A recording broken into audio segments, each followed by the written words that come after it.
আসসালামু আলাইকুম ওয়া রাহমাতুল্লাহি ওয়া বারাকাতুহু। আলহামদুলিল্লাহি ওয়াহদাহ ওয়াসসালাতু ওয়াসসালামু আলা মান লা নাবিয়্যা বা'দাহ। প্রশংসা আল্লাহ সুবহানাহু ওয়া তাআলার জন্য, শান্তি অবতীর্ণ হোক মুহাম্মদ সাল্লাল্লাহু আলাইহি ওয়াসাল্লামের প্রতি। আল ইতিসাম টিভির সম্মানিত দর্শকবৃন্দ, আজকে আপনাদের সামনে আমরা উসুলে হাদিস সিরিজ শুরু করতে যাচ্ছি। তার প্রথম পর্বে আমরা ইনশাআল্লাহ উসুলে হাদিসের পরিচয় বা উসুলে হাদিস কাকে বলে সে বিষয়ে সংক্ষিপ্ত আকারে আলোচনা পেশ করার চেষ্টা করব ইনশাআল্লাহুল আজিজ। আমরা যেই শাস্ত্রটাকে উসুলে হাদিস বলে জানি সেই শাস্ত্রটার কয়েকটা নাম আছে, যেমন উসুলুল হাদিস, উলুমুল হাদিস, মুস্তালাহুল হাদিস, ইলমুল হাদিস, এরকম কয়েকটা নামে এই শাস্ত্রটা প্রসিদ্ধ। ইংরেজিতে এই শাস্ত্রকে বলা হয় সায়েন্স অফ দ্য হাদিস অথবা হাদিস লিটারেচার। তো এই নামগুলোর মধ্যে মুহাদ্দিসিনে কেরাম সর্বপ্রথম যে নামটির ব্যবহার করেছেন ইতিহাসে যেটা দেখা যায় সেটা হচ্ছে উলুমুল হাদিস। তবে বর্তমান যুগে এই শাস্ত্রটা উসুলুল হাদিস নামে বেশি প্রসিদ্ধ। আমাদের দেশে উসুলুল হাদিস নামে প্রসিদ্ধ হলেও বিভিন্ন বিশ্ববিদ্যালয়ে ডিপার্টমেন্টগুলো যেগুলো আছে সেই ডিপার্টমেন্টগুলোর নাম উলুমুল হাদিস দিয়েই রাখা আছে। তো এই শাস্ত্রের সঙ্গে যদি আমরা বুঝতে চাই তাহলে আমাদেরকে এই শব্দটা প্রথমে বুঝতে হবে। উসুলুল হাদিস এই শব্দে এখানে দুইটা শব্দ আছে, একটা হচ্ছে উসুল আর একটা হচ্ছে হাদিস। তো উসুল শব্দটি আসলুনের বহুবচন, যার অর্থ হচ্ছে মূলনীতি, নীতিমালা। আর হাদিসের সঙ্গে নিয়ে মুহাদ্দিসিনে কেরাম এবং উসুলবিদ বা ফোকাহাগণের মধ্যে হালকা মতভেদ আছে। সেই মতভেদটি হচ্ছে মুহাদ্দিসিনে কেরামের নিকটে রাসূল সাল্লাল্লাহু আলাইহি ওয়াসাল্লামের সাথে সংশ্লিষ্ট যা কিছু, কুল্লু মা ইয়াতাআল্লাক বিন নবী সাল্লাল্লাহু আলাইহি ওয়াসাল্লাম, মুহাদ্দিসিনে কেরামের সাথে সংশ্লিষ্ট যা কিছু আছে সব কিছুকেই রাসূল সাল্লাল্লাহু আলাইহি ওয়াসাল্লামের সাথে সংশ্লিষ্ট যা কিছু আছে সব কিছুকেই মুহাদ্দিসিনে কেরাম হাদিস বলে থাকেন। যেমন আল্লাহ রাসূলের জন্ম, আল্লাহ রাসূলের মৃত্যু, আল্লাহ রাসূলের শরীর কেমন ছিল, আল্লাহ রাসূল দেখতে কেমন ছিলেন, রাসূল সাল্লাল্লাহু আলাইহি ওয়াসাল্লাম প্রেরণের পূর্বে, নবী হওয়ার পূর্বে তার 40 বছরের জীবন কেমন ছিল, সব কিছুই হাদিসের মধ্যে অন্তর্ভুক্ত মুহাদ্দিসদের সঙ্গে অনুযায়ী। কিন্তু ফোকাহা বা উসুলবিদদের সঙ্গে অনুযায়ী শুধুমাত্র রাসূল সাল্লাল্লাহু আলাইহি ওয়াসাল্লামের ওই সমস্ত কথা, ওই সমস্ত কাজ এবং ওই সমস্ত মৌন সম্মতি হাদিসের অন্তর্ভুক্ত যা থেকে কোনো হুকুম বের হয়, যা থেকে শারঈ কোনো হুকুম নির্গত হয়। যেমন রাসূল সাল্লাল্লাহু আলাইহি ওয়াসাল্লামের শরীর দেখতে কেমন ছিল, চেহারা কেমন ছিল, তা থেকে শারঈ কোনো হুকুম নির্গত হয় না। এই জন্য এই সংশ্লিষ্ট রেওয়ায়াতগুলো, বর্ণনাগুলো ফোকাহা বা উসুলবিদদের নিকটে হাদিসের অন্তর্ভুক্ত নয়। কিন্তু যে বর্ণনা থেকে হুকুম নির্গত হয়, যেমন যে ব্যক্তি 12 রাকাত সুন্নাত আদায় করলো, বানাল্লাহু লাহু বাইতান ফিল জান্নাহ, আল্লাহ তার জন্য জান্নাতে একটি ঘর নির্মাণ করবেন। তো এই হাদিস থেকে একটা হুকুম বের হচ্ছে যে 12 রাকাত সুন্নাত সালাত আদায় করা সুন্নাত। তো এই সংক্ষিপ্ত মতভেদ আছে হাদিসের সঙ্গে মুহাদ্দিসিনে কেরাম এবং ফোকাহাগণের মাঝে। এখানে আরও একটি বিষয় হয়তো আপনি মনে মনে জানতে চাইবেন যে হাদিস এবং সুন্নাতের মধ্যে কি পার্থক্য। আমরা সেই বিষয়ে ইনশাআল্লাহ যখন হুজ্জিয়াতে হাদিসের প্রামাণিকতা নিয়ে আলোচনা করব তখন ওই বিষয়ে আলোচনা করার চেষ্টা করব ইনশাআল্লাহুল আজিজ। এ পর্যায়ে আপনাদের সামনে হাদিসের যে সংজ্ঞাটা সবচেয়ে প্রসিদ্ধ সেই সংজ্ঞাটা হচ্ছে কুল্লু মা উযীফা ইলান নবী সাল্লাল্লাহু আলাইহি ওয়াসাল্লাম মিন ফি'লিহি ওয়া কওলিহি ওয়া তাকরিরিহি। প্রত্যেক যা কিছু রাসূল সাল্লাল্লাহু আলাইহি ওয়াসাল্লাম বলেছেন, স্টেটমেন্ট, প্রত্যেক যা কিছু রাসূল সাল্লাল্লাহু আলাইহি ওয়াসাল্লাম করেছেন, অ্যাকশন, এবং প্রত্যেক যা কিছুর উপর রাসূল সাল্লাল্লাহু আলাইহি ওয়াসাল্লাম চুপ থেকেছেন, অ্যাকসেপ্টেন্স। রাসূল সাল্লাল্লাহু আলাইহি ওয়াসাল্লামের সামনে কিছু ঘটেছে, তিনি নিষেধ করেননি, বাধা দেননি, চুপ থেকেছেন, এটাকে আরবিতে বলে তাকরির, মৌন সম্মতি, এবং ইংরেজিতে অ্যাকসেপ্টেন্স। রাসূল সাল্লাল্লাহু আলাইহি ওয়াসাল্লাম গ্রহণ করেছেন। এটা হচ্ছে হাদিসের সবচেয়ে প্রসিদ্ধ এবং সবচেয়ে পরিচিত সংজ্ঞা। তাহলে উসুলুল হাদিস বলতে কি দাঁড়ালো? উসুলুল হাদিস বলতে দাঁড়ালো শাব্দিক অর্থে হাদিসের মূলনীতি, হাদিসের নীতিমালা। আর যদি পারিভাষিক অর্থ দেখতে যাই তাহলে হাফিজ ইবনে হাজার আসকালানি রাহিমাহুল্লাহ তিনি উসুলুল হাদিসের সঙ্গে বলছেন উসুলুল হাদিস এমন ইলম যে ইলম দ্বারা কি জানা যায়, যে ইলম দ্বারা আমরা জানতে পারি আর রাবি ওয়াল মারবি, আর রাবি ওয়াল মারবি তাদের অবস্থা জানতে পারি, সেই হাদিসকে বলা হয়, সেই ইলমকে বলা হয় উসুলুল হাদিস। একই উসুলুল হাদিসের সঙ্গে ইবনু জামাআহ রাহিমাহুল্লাহ বলেছেন যে ইলমের দ্বারা আমরা ইসনাদ, সানাদ এবং মাতানের অবস্থা জানতে পারি, তাকে বলা হয় উসুলুল হাদিস।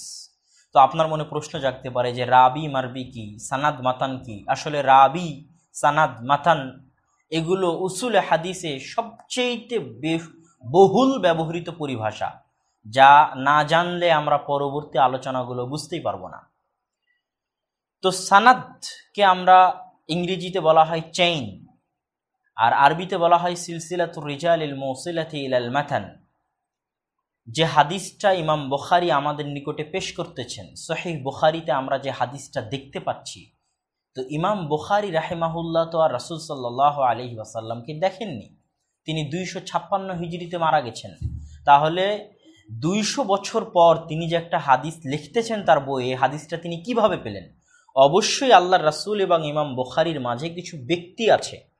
আমাদেরকে জানতে হবে যে দীনুনা দীনুন সামঈ, আমাদের দিন হচ্ছে শুনে শুনে।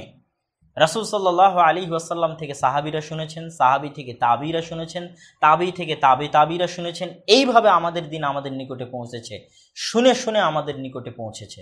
তো ইমাম বুখারীর নিকটে যে চেইন অফ পিপল, যে সমস্ত পার্সন, জনগণের চেইনের মাধ্যমে আমাদের নিকটে, ইমাম বুখারীর নিকটে হাদিসটি পৌঁছেছে, ওই চেইনটাকেই বলা হয়, ওই মানুষদের সিরিয়ালটাকেই বলা হয় সানাদ। যেমন আবু হুরায়রা রাদিয়াল্লাহু তাআলা আনহু থেকে হাদিসটা শুনেছে তার ছাত্র হাম্মাম বিন মুনাব্বিহ, হাম্মাম বিন মুনাব্বিহ থেকে হাদিসটা শুনেছে তার ছাত্র মা'মার বিন রাশেদ, মা'মার বিন রাশেদ থেকে হাদিসটা শুনেছে তার ছাত্র আব্দুর রাজ্জাক বিন হাম্মাম আস-সানআনী, আব্দুর রাজ্জাক বিন হাম্মাম আস-সানআনী থেকে হাদিসটা শুনেছে তার ছাত্র আহমদ বিন হাম্বল, আহমদ বিন হাম্বল থেকে হাদিসটা শুনেছে ইমাম বুখারী। এই যে ইমাম বুখারী থেকে আল্লাহ রাসূল পর্যন্ত মাঝের যে ব্যক্তিগণ, যাদের মাধ্যমে এই হাদিসটা ইমাম বুখারীর নিকটে পৌঁছতেছে, এই ব্যক্তিদেরকে বলা হয় সানাদ বা চেইন। আর মাতান কি? মাতান হচ্ছে টেক্সট।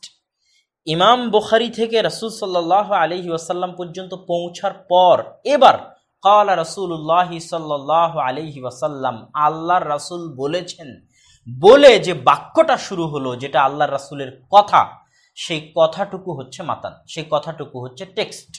যেমন বিরাট লম্বা চেইন, সানাদ শেষ হওয়ার পর আল্লাহ রাসূল বলছেন মান কাযাবা আলাইয়া মুতাআম্মিদান ফালিয়াতাবাওয়া মাকআদাহু মিনান নার, যে আমার নামে মিথ্যা কথা বললো তার থাকার জায়গা জাহান্নাম। এই যে লম্বা সানাদ শেষ হওয়ার পর যে আল্লাহ রাসূলের কথা শুরু হলো, এই কথাটুকুর নাম হচ্ছে মাতান, এই কথাটুকুর নাম হচ্ছে টেক্সট। আর রাবি বা রবি তারা কি? তারা হচ্ছে এই যে পুরো চেইনে যে ব্যক্তি, প্রত্যেক ব্যক্তিকে আলাদা আলাদা করে রাবি বলা হয়। যেমন আবু হুরায়রা একজন রাবি, আবু হুরায়রার ছাত্র হাম্মাম বিন মুনাব্বিহ একজন রাবি, হাম্মাম বিন মুনাব্বিহের ছাত্র মা'মার বিন রাশেদ একজন রাবি, তেমনি ইমাম বুখারী একজন রাবি, ইমাম বুখারীর ওস্তাদ আহমদ বিন হাম্বল একজন রাবি। এই পুরো চেইনে যত ব্যক্তি আছে প্রত্যেক ব্যক্তিকে আলাদা আলাদা করে রাবি বলা হয়, যাকে আমরা ইংরেজিতে ন্যারেটর, যে হাদিস বর্ণনা করেছে সেটা বলতে পারি। তো এই গেল রাবি, সানাদ, মাতান। তো উসুলুল হাদিসের পরিচয়ে, পারিভাষিক পরিচয়ে হাফিজ ইবনে হাজার আসকালানী বললেন যে রাবি এবং মারবির সম্পর্কে জানা যায় যে জ্ঞান দ্বারা, সেই জ্ঞানকে বলা হয় উসুলুল হাদিস। রাবি মানে ওই যে হাদিসের বর্ণনাকারী, মারবি মানে সে যে হাদিসটা বর্ণনা করেছে সেটা। আর ইবনু জামাআ বললেন সানাদ এবং মাতান সম্পর্কে জানা যায় যে জ্ঞান দ্বারা, সানাদ মানে ওই চেইন, মাতান মানে রাসূল সাল্লাল্লাহু আলাইহি ওয়াসাল্লামের কথা। তো যেই জ্ঞান দ্বারা এগুলোর অবস্থা জানা যায় সেই জ্ঞানকে বলা হয় উসুলুল হাদিস। এই জ্ঞানের সাবজেক্ট, বিষয়বস্তু কি? যেমন আমরা যদি ডাক্তারি বিদ্যা পড়ি, তাহলে ডাক্তারি বিদ্যার সাবজেক্ট বা বিষয়বস্তু হচ্ছে মানুষের শরীর, এটা হচ্ছে ওই জ্ঞানের বিষয়বস্তু। সেরকম প্রত্যেক জ্ঞানের বিষয়বস্তু আছে।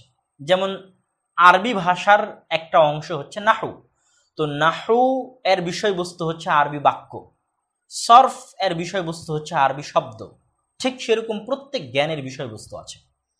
তো ইলমে হাদিস বা উসুলুল হাদিস এর বিষয়বস্তু হচ্ছে রাসূল সাল্লাল্লাহু আলাইহি ওয়াসাল্লামের কথা। এইখান থেকে বোঝা যায় এই ইলমের গুরুত্ব বা প্রয়োজনীয়তা বা এই ইলমের ফজিলত।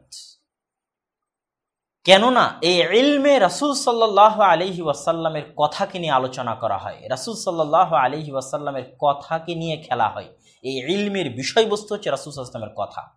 এই ইলমের ফল কি, গারজ, উদ্দেশ্য, রেজাল্ট বা পারপাস কি এই ইলমের, সেটা হচ্ছে রাসূল সাল্লাল্লাহু আলাইহি ওয়াসাল্লামের যে কথাগুলো আমাদের নিকটে আছে, পৌঁছেছে, ওগুলোর মধ্যে কোনটা অথেন্টিক আর কোনটা অথেন্টিক নয়, কোনটা সহিহ কোনটা যায়ীফ, কোনটা সত্যি আল্লাহ রাসূলের কথা আর কোনটা আল্লাহ রাসূলের নামে বানিয়ে মিথ্যা বলা হয়েছে, মাউজু জাল, এই দুটার মধ্যে পার্থক্য করতে পারাটাই হচ্ছে এই জ্ঞানের উদ্দেশ্য, এই জ্ঞানের রেজাল্ট বা এই জ্ঞানের লক্ষ্য। তামঈজ বাইনাল আহাদিস আস-সাহিহা ওয়া গায়রিস সাহিহা, সহিহ হাদিস, শুদ্ধ অথেন্টিক হাদিস, এবং যে হাদিসগুলো সহিহ নয়, অথেন্টিক নয়, আল্লাহ রাসূলের নামে বানিয়ে বলা হয়েছে অথবা দুর্বল, এই দুই ধরনের হাদিসের মধ্যে পার্থক্য করতে পারাটা হচ্ছে এই জ্ঞানের ফল বা রেজাল্ট।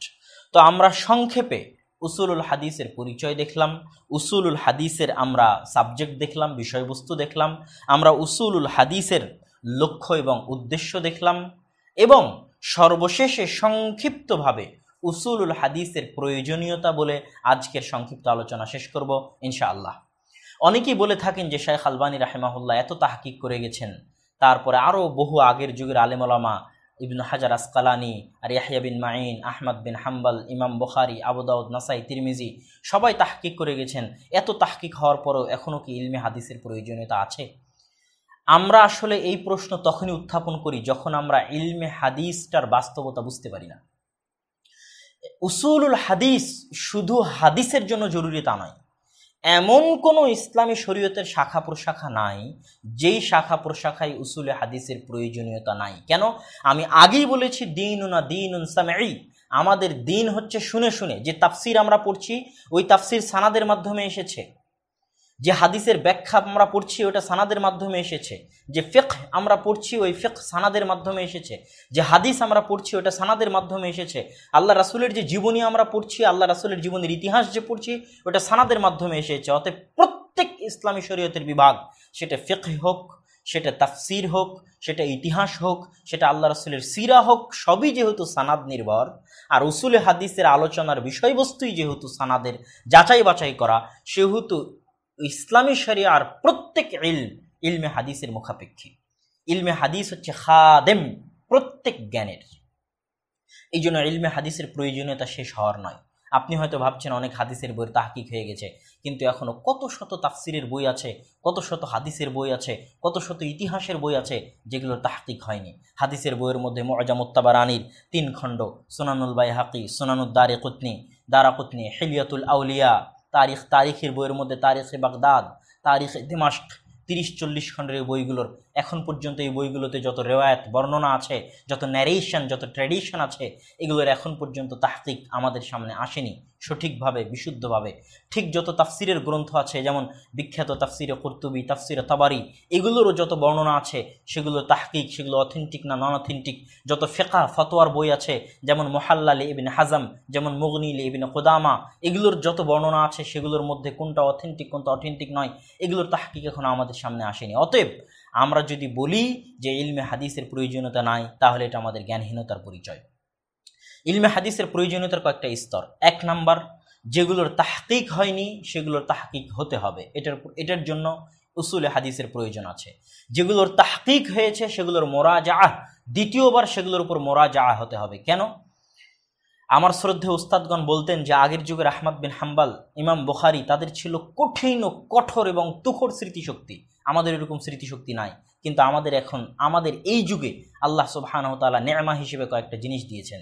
তার মধ্যে একটা হচ্ছে টেকনোলজি, মাকতাবা শামিলা, জামি' খাদিমুল হারামাইন শরীফাইন, জামিউল কুতুবিত তিসআহ, এই যে সফটওয়্যারগুলো, বারনামিজ জাওয়ামিউল কালিম, এই যে সফটওয়্যারগুলো, এই সফটওয়্যারগুলোকে ব্যবহার করে, উসুলে হাদিসকে ব্যবহার করে ইলমে হাদিসের চর্চায় নতুন বিপ্লব আনা সম্ভব। তো উস্তাদ বলছিলেন ইমাম বুখারীকে আল্লাহ সুবহানাহু ওয়া তাআলা স্মৃতিশক্তি দিয়েছেন, আর আল্লাহ আমাদেরকে টেকনোলজি দিয়েছেন ওই স্মৃতিশক্তির জায়গায়।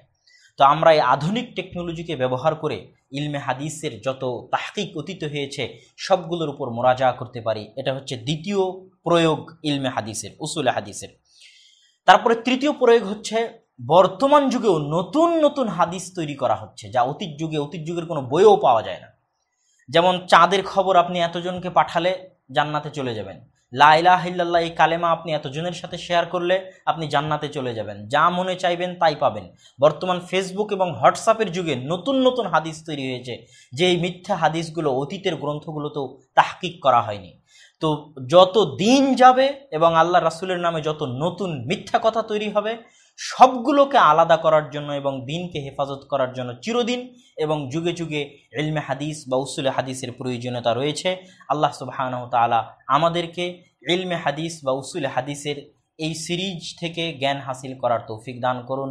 আল্লাহুম্মা আমিন। ওয়া আখির দাওয়ানা আনিল হামদুলিল্লাহি রাব্বিল আলামিন। ইনশাআল্লাহ আবার দেখা হবে আপনাদের সাথে আল ইতিসাম টিভির আয়োজনে উসুলে হাদিস সিরিজে পরবর্তী পর্বে ইনশাআল্লাহুল আজিজ। আসসালামু আলাইকুম ওয়া রাহমাতুল্লাহি ওয়া বারাকাতুহু।